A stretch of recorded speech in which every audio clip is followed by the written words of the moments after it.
بسم اللہ الرحمن الرحیم۔ السلام علیکم۔ حضرت خالد بن ولید رضی اللہ عنہ ایک ایسے گھرانے میں آنکھ کھولنے والا بچہ جو اپنی دولت، سخاوت اور فہم و فراست کے حوالے سے جانا پہچانا جاتا تھا۔ اس بچے کے والد ولید کا شمار مکہ کے ممتاز افراد میں ہوتا تھا۔ وہ مکہ سے طائف تک پھیلے ہوئے بے شمار باغات کے مالک تھے۔ اہل مکہ انہیں العدل اور الوحید کے القابات سے پکارتے تھے۔ وہ عرب کا پہلا شخص تھا جس نے چوری کی سزا میں ہاتھ کاٹنے کی تجویز پیش کی، جو بعد ازاں اسلامی نظام میں بھی شامل ہوئی۔ فوجی مہارت میں بھی ولید کا جواب نہ تھا۔ یوں اس بچے کو دولت اور مذکورہ خوبیوں کا سرمایہ ورثے میں ملا۔ بچے نے بڑے شاہانہ انداز میں پرورش پائی۔ اس کے باوجود اسے مردانہ کھیلوں اور فنون حرب و ضرب سیکھنے کا جنون تھا۔ اس نے گھڑ سواری، شمشیر زنی اور تیر اندازی بچپن میں ہی سیکھ لی تھی۔ کشتی اور نیزہ بازی میں بھی اس کا کوئی ثانی نہ تھا۔ لوگ اسے میدان کا جادوگر کہتے تھے۔ ان خدادات صلاحیتوں کے مالک کا نام خالد بن ولید تھا۔ میدان کھیل کا ہو یا جنگ کا، آپ اپنی ذہانت اور مہارت سے پانسا اپنے حق میں پلٹنے کے ماہر تھے۔ حضرت خالد نے کشتی میں مکہ کے بڑے نامور پہلوانوں کو بچھاڑا۔ ایک بار مکہ میں کشتی کے مقابلے ہو رہے تھے۔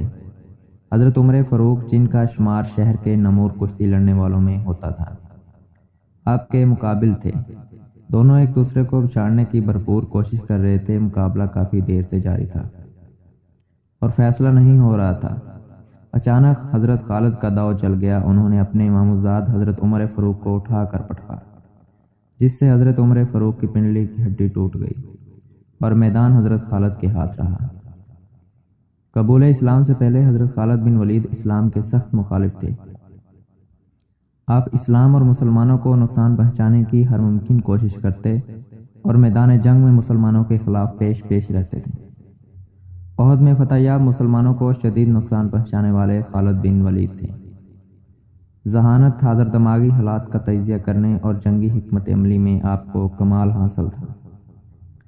اسی ذہانت، معاملہ فہمی اور جنگی سوجھ بوجھ نے حضرت خالد کو کچھ عرصے سے عجیب بینی کشمکش میں مبتلا کر رکھا تھا۔ یہ 628 کا موسم بہار تھا۔ پودوں پر کلیاں پھول بن کر کھل رہی تھی۔ حج کا زمانہ قریب آ رہا تھا، اس لیے عارضی دکانوں اور ٹھیلوں نے شہر میں چہل پہل بڑھا دی تھی۔ لیکن عجیب بات تھی کہ اس بار بنی مخزوم کا شہزادہ خالد کچھ اداس اور کھویا تھا۔ وہ شہر میں منعقد ہونے والے جسمانی اور جنگلی کھیل تماشوں کے مقابلوں سے بالکل لا تعلق تھا، جن میں وہ ہمیشہ بڑھ چڑھ کر حصہ لیتا تھا۔ اس کی سوچ کا محور اسلام، ہر روز بڑھتی ہوئی طاقت تھی۔ حضرت خالد بن ولید سوچ رہے تھے کہ اب تک اسلام کے مخالفین نے مسلمانوں کو جنگ میں 28 بار للکارا ہے، لیکن اپنی تمام تر عددی برتری اور بہتر جنگی ساز و سامان کے باوجود ذلت اٹھائی۔ کبھی آپ کے ذہن میں جنگ بدر کا نقشہ پھرنے لگتا، جب معمولی ہتھیاروں سے لیس 313 مسلمانوں نے ابو جہل کے لشکر کو شکست فاش سے ہمکنار کیا تھا۔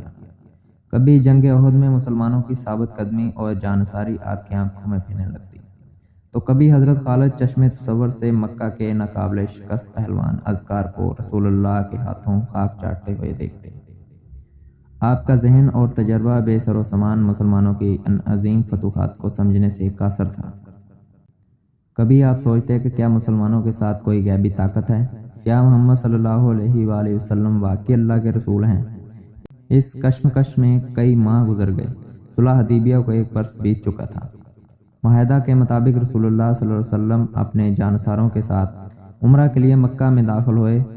حضرت خالد بن ولید الجھے ذہن کے ساتھ مکہ سے نکل گئے تاکہ وہ شہر میں مسلمانوں کے داخلے کا منظر نہ دیکھ سکیں۔ مکہ میں 3 روز قیام کے دوران نبی کریم صلی اللہ علیہ وآلہ وسلم نے خالد بن ولید کے بھائی ولید سے فرمایا، افسوس خالد میرے پاس نہیں آیا، اگر وہ آتا تو ہم اس کا پرتپاک خیر مقدم کرتے۔ خالد جیسے شخص کو اسلام سے دور نہیں رہنا چاہیے۔ ایک دوسری روایت کے مطابق رسول اللہ صلی اللہ علیہ وسلم نے خالد بن ولید کے قبول اسلام کے لیے دعا فرمائی تھی۔ حضرت ولید نے اپنے بھائی کو بہت ڈھونڈا، لیکن ان کا کچھ پتہ نہ چلا۔ آخر ولید نے اپنے بھائی کے نام ایک خط لکھ کر ایک شناسا کے حوالے کیا اور درخواست کی کہ جب خالد آئے تو یہ خط ان کو پہنچا دیا جائے۔ دوسری طرف خالد بن ولید کے دل کی کیا حالت تھی اور بھائی کے خط نے کیا کمال دکھایا۔ اس حوالے سے خود حضرت خالد بن ولید فرماتے ہیں، میں اکثر سوچا کرتا تھا کہ مجھے پیغمبر اسلام صلی اللہ علیہ وآلہ وسلم کے خلاف ہر جنگ اور ہر محاذ پر ناکامی کیوں ہوتی ہے۔ پھر آہستہ آہستہ میرے دل میں یہ خیال تقویت پکڑتا چلا گیا کہ کوئی غیبی طاقت میرے دل میں محمد رسول اللہ صلی اللہ علیہ وآلہ وسلم کے لیے جگہ بنا رہی ہے۔ پیغمبر اسلام صلی اللہ علیہ وآلہ وسلم جب عمرہ کے لیے مکہ میں تشریف لائے تو میں وہاں سے نکل چکا تھا، جس پر میرے بھائی نے مجھے خط لکھا تھا جس میں تحریر تھا، مجھے تعجب ہے کہ تم اسلام سے اس قدر نفرت کرتے ہو، فلانا کہ تمہارے جیسا عقل مند آدمی اسلام سے کبھی دور نہیں رہ سکتا۔ میرے بھائی گمراہی کے اندھیرے سے نکل کر روشنی میں چلے آؤ۔ بھائی کا خط پڑھ کے میرے دل کی حالت بدل گئی اور میں رسول اللہ صلی اللہ علیہ وآلہ وسلم کے حضور میں حاضر ہو کر اسلام قبول کرنے کو بے تاب ہو گیا۔